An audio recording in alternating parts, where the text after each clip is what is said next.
I wrenched the steering wheel over to the right, causing the tires to scream in protest. A deep horn blared loudly, almost rupturing my eardrums, and the interior was momentarily illuminated by harsh white headlights. For a split second, my life flashed in front of my eyes, and then I felt the bumpiness of the grassy edge of the road jostle me around.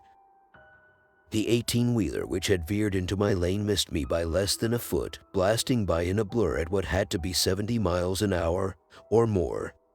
After a split second of catching my breath, I jabbed the driver's window switch down and stuck my head out into the pouring rain. "Asshole!"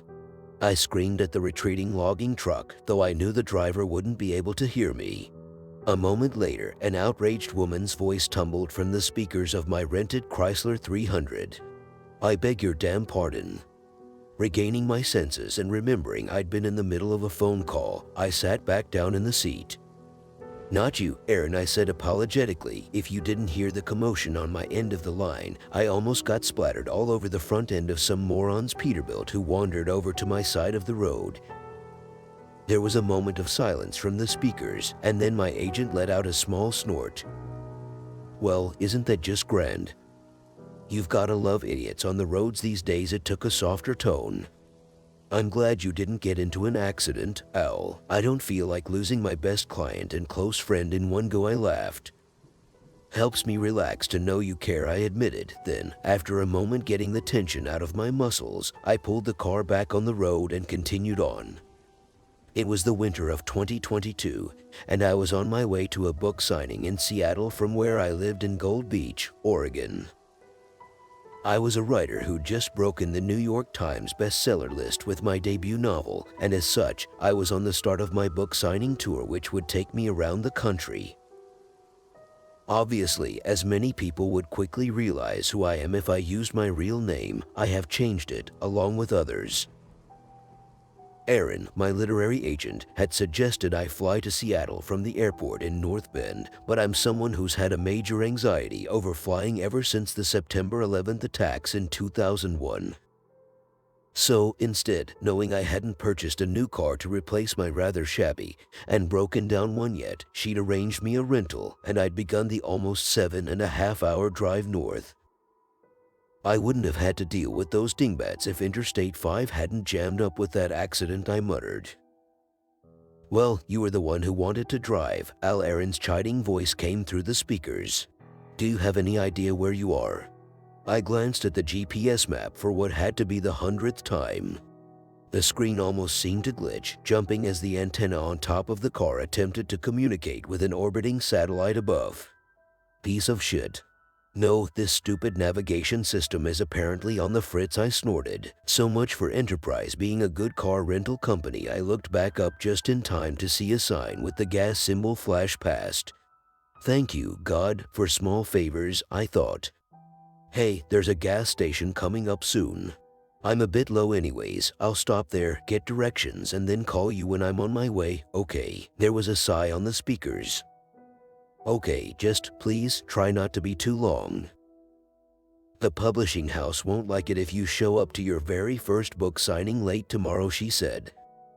"I'll be as quick as I can," I said reassuringly, then pressed the red disconnect button on the steering wheel, ending the call. I let out a sigh of relief. Aaron was my saving grace and had been the one to orchestrate my contract, including a very nice advance, but after a while, it became exhausting to deal with her. I stared out the windshield at the two-lane road in front of me, relishing the silence, save for the rain pelting the car's windshield, the windshield wipers flicking it off, and the tires on the wet pavement. For a few more minutes, all I saw was nothing but endless trees pushing in close to the road, almost seeming as if they were jostling to see who drove up and down past them. Then, almost as if my thoughts had summoned it, I saw the bright lights appear ahead on the right like a lighthouse beacon. It was clearly one which had been here a very long time. The overall appearance gave the impression it had been around since at least the 1950s, if not earlier. I grunted with surprise as I saw the lit-up station logo swinging around in a lazy circle on its pole. The faded green outline of a brontosaurus and similarly weathered red letters spelling out Sinclair were ones I thought I would never see in person, seeing as how the company had gone defunct back in March. Guess nobody told the owner of this one that. I pulled into the station, my tires driving over a small black wire which caused a classic bell to ding loudly twice, somewhere out of sight. Pulling up next to the green pump, I shut the engine off and relaxed back into the comfortable leather, listening to the tick of the engine cooling down. As I closed my eyes, I could only hear the loud buzz of the fluorescent lights overhead and the rain pelting the metal awning over the pumps. I opened my eyes as I heard the rain peter out and looked around, glancing at the analog clock on the dash illuminated by the overhead lights. 7:30 p.m. 10 minutes had passed. I sighed. "Come on, man," I muttered, then quickly tapped the horn. The blaring sound of it almost seemed to shatter the stillness like a baseball through a plate glass window. Still nobody. "Damn it," I whispered, then unbuckled my seatbelt and pulled on the handle, using my foot to kick open the door. A bitingly cold wind smashed into my face as I stepped out onto the cracked concrete, causing me to flip up the collar of my coat in response. I glanced around, only hearing the sounds of the wind whipping through the trees, crickets chirping, and what had to be the hoots of an owl somewhere off in the forest beyond. The garage bays were open, and in the faded yellowed light of what had to be old incandescent bulbs, I could see what looked like a 50 seconds Cadillac and a 70 seconds International Scout up on the lifts, but no mechanic in sight. Leaning back into the car, I leaned on the horn, longer this time. Again, the sound reverberated off the trees and station. For some reason, I shivered at the noise. It almost feels sacrilegious to disturb the silence out here. I shook my head. Where the hell had that thought come from? I shook it away and waited another minute or so. There was still no sign of life. Maybe the station is actually closed. The thought was worrying. I hadn't seen another sign of civilization aside from the dumbass logging truck in 2.5 hours. I didn't know how far it was until the next town or gas station, and as good as the Chrysler had been on gas, I didn't want to try driving further on only a quarter tank. I decided to find out for myself, slamming the driver's door closed with a loud thunk. Stepping around the front of the car, I walked across to the open bays, the sound of my footfalls echoing back at me. I glanced around, noticing the spilled oil on the ground and mismatched tools, bottles, and hoses heaped unceremoniously on the bench in the back, but still saw no one. Great, I thought, looking up to see the bright moon begin to appear from behind the clouds. I had begun to turn and stride towards what had to be an office or convenience store when the figure burst out of the door, nearly causing me to jump out of my skin. "God," I involuntarily let out, receiving a good-natured laugh in return. "Sorry, sir, I didn't mean to startle you, let alone make you wait so long." I caught my breath, then let out a strained chuckle and looked up at the man. He appeared to be in his late 40s or early 50s, dressed in a green Sinclair jumpsuit adorned with the same green dinosaur on the front patch. The patch on the other side proclaimed the man's name to be Harold. The remaining hair on his head was slicked back, and he flashed me a smile with surprisingly bright white teeth. I held up my hand, giving it a little wobble, and gave a laugh of relief. "Don't worry about it, man." For a second, I thought this place was permanently closed or something I said, the steadiness returning to my voice. "No, sir, just the fact it's only little old me working the night shifts," he declared, jokingly wiping his brow. I snorted and smiled. The man clearly had a decent sense of humor. "I'm guessing you need gas?" he asked, changing the subject to business and gesturing to my car. I nodded. "Yes, please, if you could fill her up with regular." He nodded, then began towards it as I jogged back around, opening the driver's door and pressing the button to pop the gas cap. Harold let out a low whistle as he pulled the pump from its cradle. "Very nice car, sir," he exclaimed, looking it over. "It looks expensive." I shrugged my shoulders. It is a nice car, a Chrysler 300S, but unfortunately, it's not mine. He looked up at me and cocked an eyebrow as he slid the nozzle in and pulled on the handle. It's a rental, I added quickly, realizing it sounded like I jacked it or something. He seemed to relax. "Ah, that makes sense," he said jovially. "It's nicer and newer than anything we normally see out here usually." I jerked my thumb at the open bays. "I'd say you have people with good taste around here, seeing as how that's a 55 Coupe de Ville back there," I said. He laughed, nodding approvingly. "I see you know your cars," he said with an impressed tone, glancing at the readout on the pump. "I do love him," I replied. He looked back up at me. "So, are you some kind of auto collector or race car driver, then?" he asked. I shook my head. "No, afraid not. I'm a writer." He jerked his head up, his green eyes seeming to twinkle in the fluorescent lights. "A writer? Well, blow me down. I never thought I'd get a god-to-honest writer in my station," he exclaimed, smiling. I nodded, feeling a slight sense of uncomfortableness wash over me. I still hadn't gotten used to the reaction people had when they learned of my profession. He pressed forward. "What kind of books do you write?" he asked excitedly. "I write in the horror genre," honestly I admitted, causing him to smile widely at the news. "Horror is my favorite style of books to read," he said. "I love everything from the old classics to Stephen King." He looked at me quizzically. "How many have you written so far?"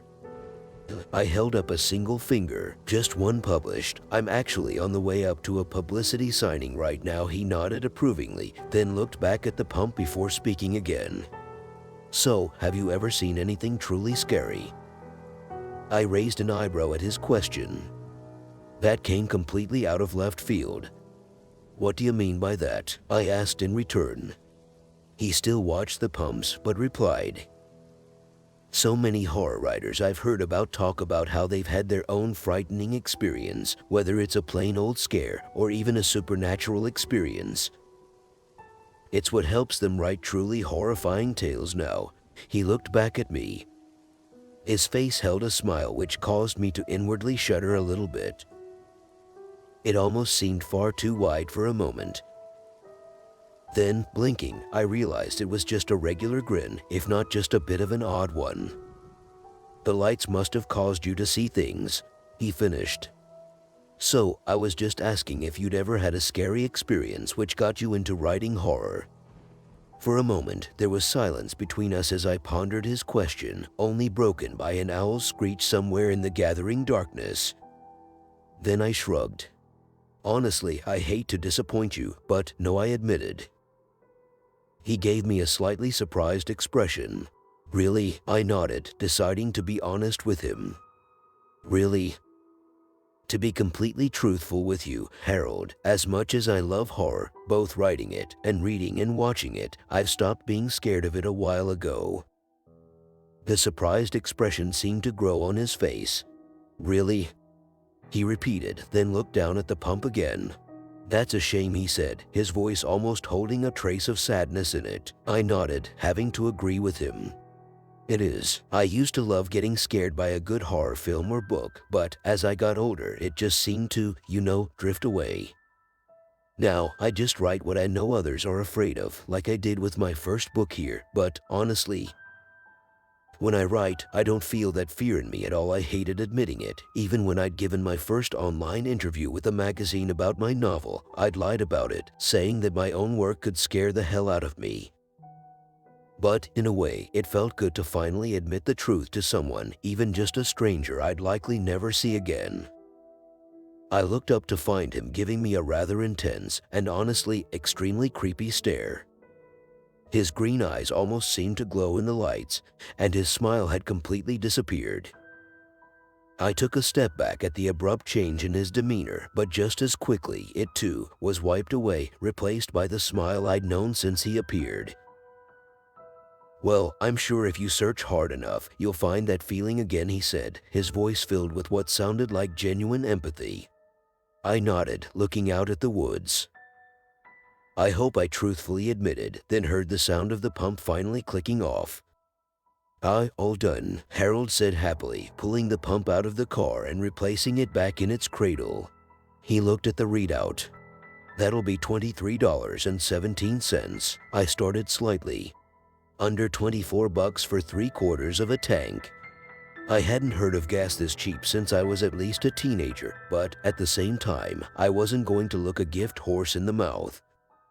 I reached into my back pocket, pulling out my wallet, and from it, my credit card. "Do you happen to accept credit?" I asked, half afraid he'd tell me he didn't. But he plucked the card happily out of my hand. "Of course we do, mister." He looked down the name on my card, Mr. Damascus. The credit card reader, however, is back inside the main building. He gestured back towards the door he'd exited from. "Would you mind if I took it back there and ran it?" I shook my head. "No, by all means, go right ahead," I said, and he turned away and strode back across towards the building. I let out another laugh at the phrase I hadn't heard in years when I noticed something. I hadn't seen the man's back since he'd appeared, and this was my first time.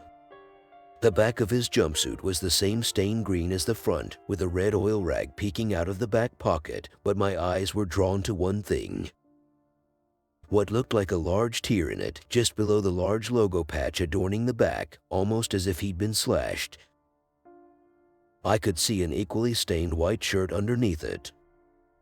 "Oh hey," I called out to him. He stopped and turned back to me, still smiling. "Yes?" he asked. I pointed to my own back. Your jumpsuit has a huge tear in the back of it.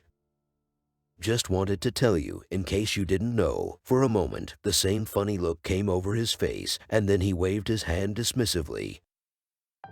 "Oh, I know, I haven't had a chance to mend it yet," he said, then, holding up a finger, pulled open the door, causing a bell hung from the inside handle to jingle, and stepped inside.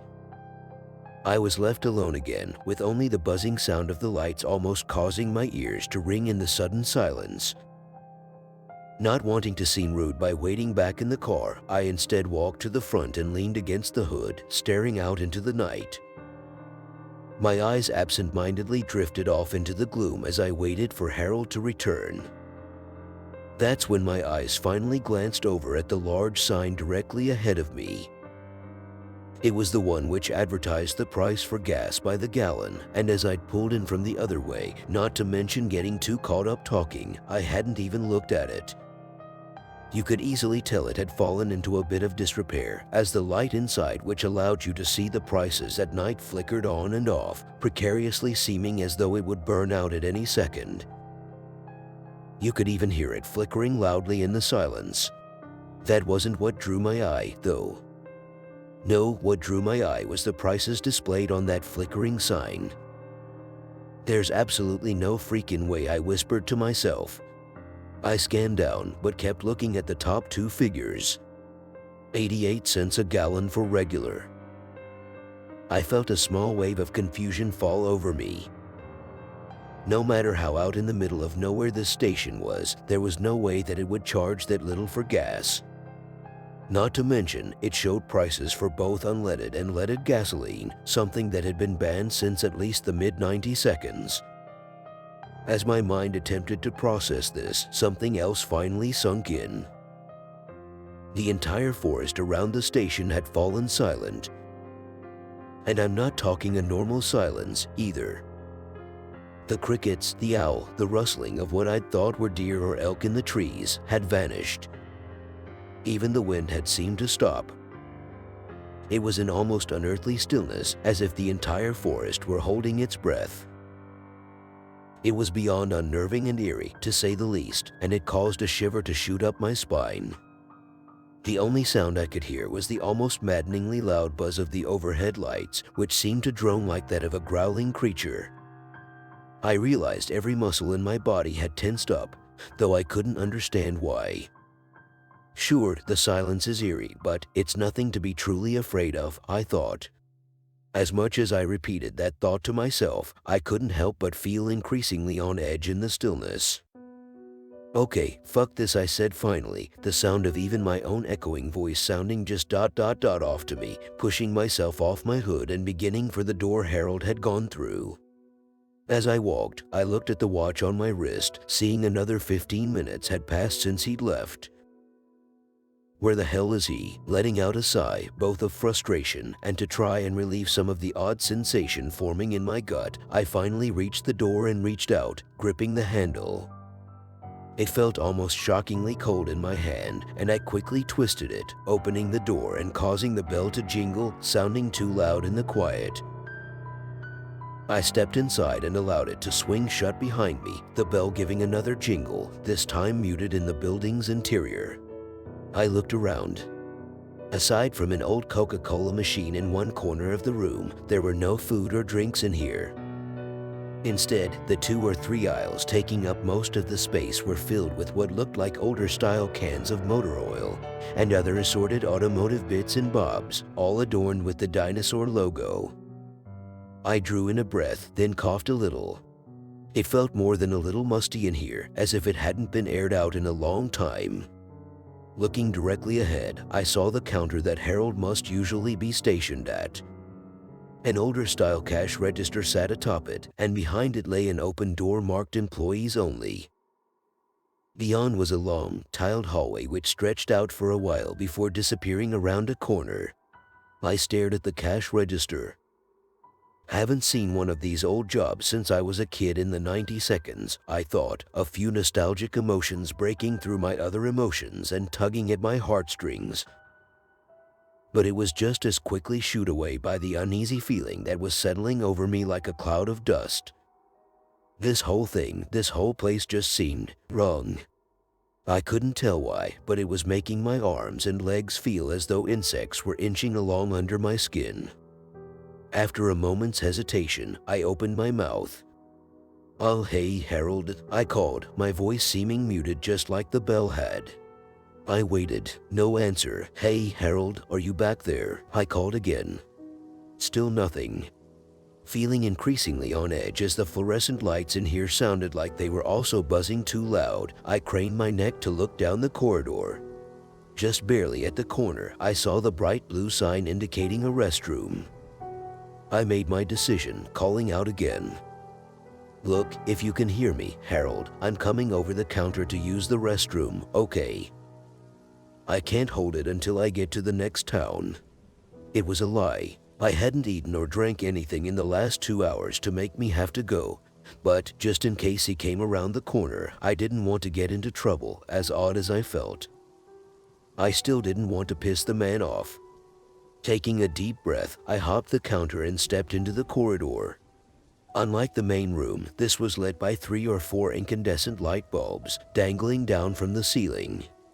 It gave the hall a slightly dimmer look than behind me, and I hesitated for a moment before starting down it, taking care not to have my footsteps echo too much. The hall seemed to go on forever, but eventually I reached the corner. Wanting to keep up appearances, I turned the knob for the bathroom and opened it. After looking into it for a split second, I shut it quickly, suppressing a cough and a gag. It had looked disgusting, as though it hadn't been cleaned in years, if not decades. Turning back, I noticed a brighter light down at the end of the next stretch of hallway. I debated for a moment, then began down it. All I wanted was to be out of here. I passed another open door. Glancing through it, I saw the 2 garage bays and the view outside. The blast of cold, fresh air relieved me somewhat, and I continued on. As I reached the doorway, I looked around, seeing that it was an office. 2 desks stood inside, each with nameplates on the edge of them. I spied Harold's name on the far one. I also saw my credit card sitting in the middle of the table. The bright blue stood out among the dark wood and white papers. Letting out a relieved sigh, I crossed to it quickly and picked it up. I decided I'd just leave a 20 and a 10 in cash on the desk instead and get the hell out of here. I didn't know where the man had gone to, and every fiber of my being was telling me to leave. As I reached for my wallet, my eyes caught a plaque on the wall behind the desk, the faux gold glinting in the low light. I stared at it. The photograph was clearly Harold's, looking almost the same as I'd seen him, just a lot cleaner. Below that was a declaration etched into the fake gold. Employee of the Month, Harold Jankowski. I couldn't help but smile a little at how hard he must have worked for it. Less than a second later, though, the smile dropped from my face as I read the inscription underneath it. August 1976. I shook my head, hoping that I was just seeing things in the low light, hoping that it would change to 2006 or hell, even 1996. But no. It remained the same. What the fuck? I breathed out, feeling another shiver go down my spine. There was absolutely no way that, if he'd looked to be in his 40s or 50s in the mid-70s, that he would still look the same 46 years later. He'd at least be in his 80s or 90s now, and would very much not still be working here. What the hell is going on? I whispered again. Feeling like tendrils of dread were reaching out of the gloom and jamming themselves in me, I turned to book it out of the room and out of the station entirely. But I froze as I saw Harold. He sat in an old-style black swivel chair, his back to me in the next room. I couldn't tell what the room was, as it was lit only by a single, very dim bulb directly over him, but the room was giving me off truly creepy vibes. For the first time in years, I felt the first inklings of fear. Before I had a chance to move or say anything, he spoke. "Well, Mr. Damascus," he said, his voice almost inflectionless. I began to speak. "Look, I'm sorry I barged back in here, it's just I was cut off," as he continued. "Well, Mr. Damascus, how do you feel?" My shoulders slumped as I felt a wave of confusion envelop me. Excuse me." I managed out. "How do you feel?" He repeated, then continued, his voice finally seeming to gain some cadence to it. "Do you feel afraid? Do you feel fear?" He let out a low chuckle, one that almost seemed different from the happy one I'd heard outside. I didn't know how to respond. Finally, he spoke again. "It's okay, you don't have to tell me." "I know, I can feel it." He let out another chuckle, and I felt multiple shivers shoot up my spine. "And, frankly, Mr. Damascus, I'm happy about that," he said, standing up, but still keeping his back to me, "because you all taste so much better when you're afraid." This time I did manage to say something. The fuck, it wasn't the most eloquent response, but apparently Harold found it funny as he let out another low, creepy chuckle. He finally turned towards me, and I jumped backwards, slamming into his desk and causing his nameplate to fall to the ground. The man still smiled at me, his smile now holding a very definite wideness to it, holding an almost pants-pissing wickedness in it. But he didn't seem alive. His previously sparkling green eyes now seemed glassy and unseeing. To put it bluntly, he almost more resembled a ventriloquist's dummy, a puppet, than anything. He almost seemed to lean towards me. And finally, he spoke.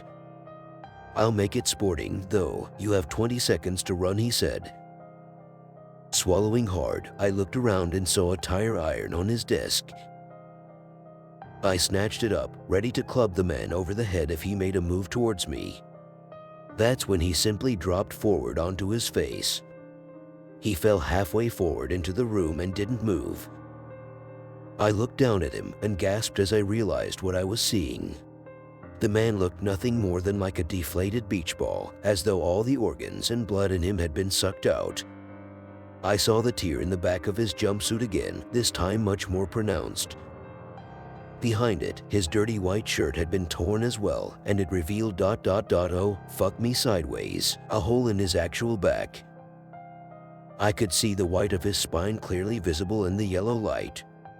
As I stared down at him, I heard a voice. This one, though, was not Harold's. It seemed to come from everywhere and nowhere at once, much lower than I'd ever heard a human voice speak, and it alone almost caused me to piss myself because it held a truly evil, sadistic tone to it. 20, 19, 18, 17. I looked up and into the darkened room Harold had fallen out of.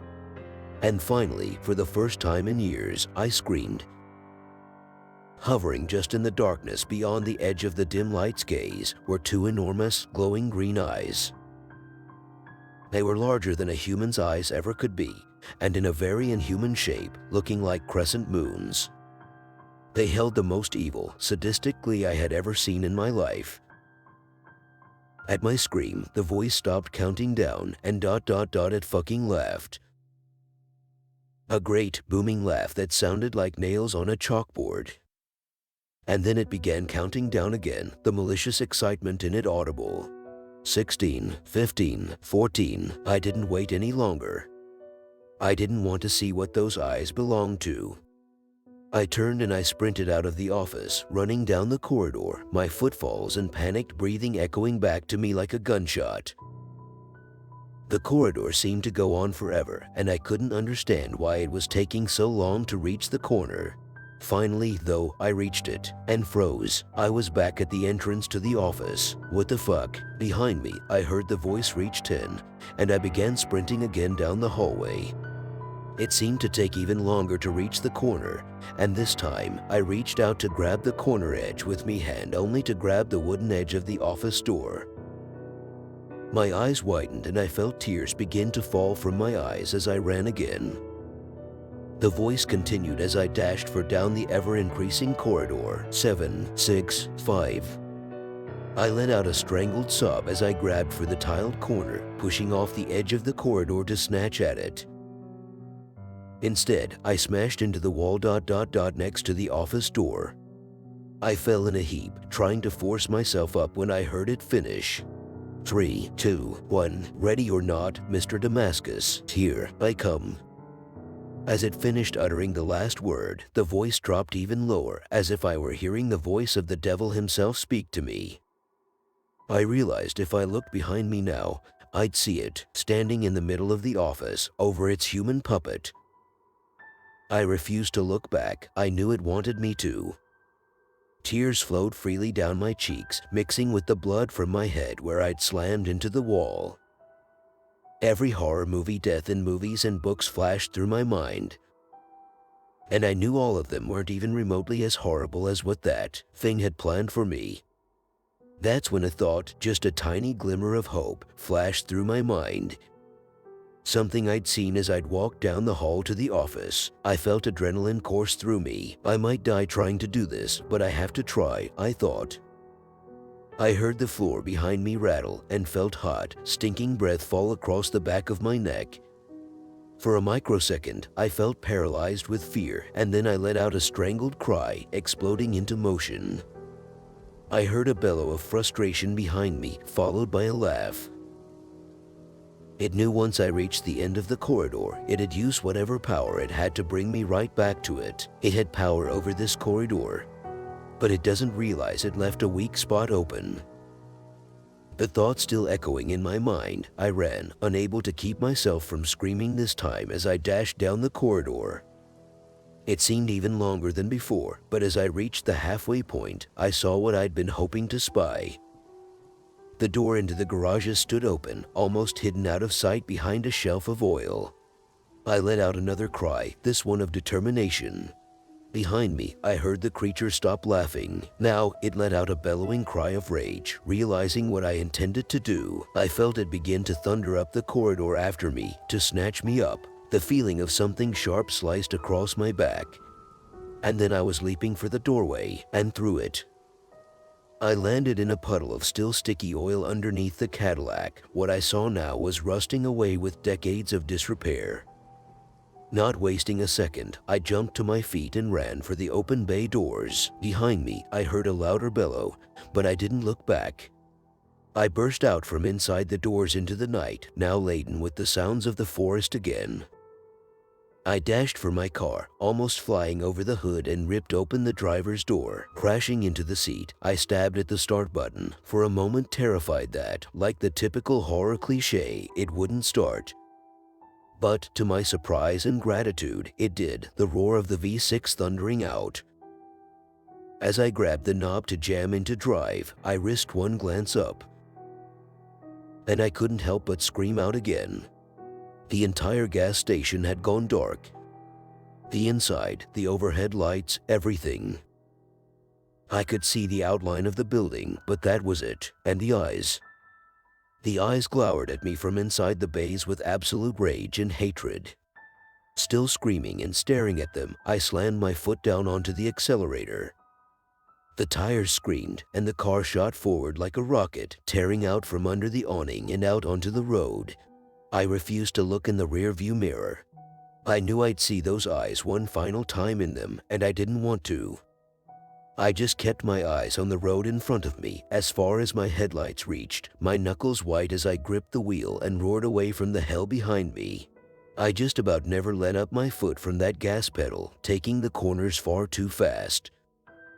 Not until the warm lights of the next town finally came into view, one I can't recall the name of. I felt myself beginning to cry, this time tears of happiness and relief. I drove straight through to the police station. I knew I could never tell them what had actually happened to me. They'd think I was utterly insane or on something. But I could tell them I'd been attacked by a crazed lunatic at an old gas station. And that's exactly what I did. I burst in, begging to speak to someone. The officers at the desk calmed me down and took my statement, taking it all very seriously when I showed them my back, which, as it turned out, had 3 deep slashes in it. But when I told them where it happened, confused looks came over both their faces. As a paramedic rushed in from outside to check my wounds, one of the officers walked into the back, returning with the sergeant on duty, an older gentleman in his 60s. "Please tell me again what happened to you," he asked gently. I did, and when I finished, he shook his head.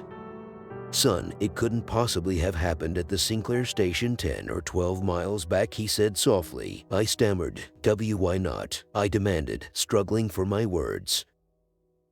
"Because," he began, "it closed in 1979 after a huge fire gutted it, killing everyone inside. It's been almost half a year since that incident now." Her fury disappeared when she heard I'd been attacked. I told her it had been from someone I'd pulled over attempting to help on the side of the road. I didn't want to repeat the same conversation I had with the police. They said they'd try and find whoever attacked me, but I know they never will. Not after they showed me a newspaper article, yellowed with age, showing the burned-out hulk of the gas station I'd been to, along with a very familiar photograph of a smiling man next to it. I still am a horror writer. The horror I saw that night didn't stop me from writing. My second novel is due out this year. But now, whenever I sit down at my computer and begin to write a truly scary scene, I feel the chills of fear from my own creation jolt up my spine. Because I know true horrors lie in this world, and I hope I never come across them again. I'm posting this here not only to tell the truth finally about what I experienced, but also as a warning to anyone who will listen. If you're ever in the Pacific Northwest, on a lonely 2-lane road in the middle of nowhere, and you happen to come across an old-looking gas station lit up with a faded green Brontosaurus logo spinning in the night, just keep your foot hard down and keep going, because you may not be as lucky as I was. Thanks for tuning into our scary story today. Don't forget to leave a like and subscribe to our channel for more spooky tales like this one. Until next time, stay safe and keep your lights on at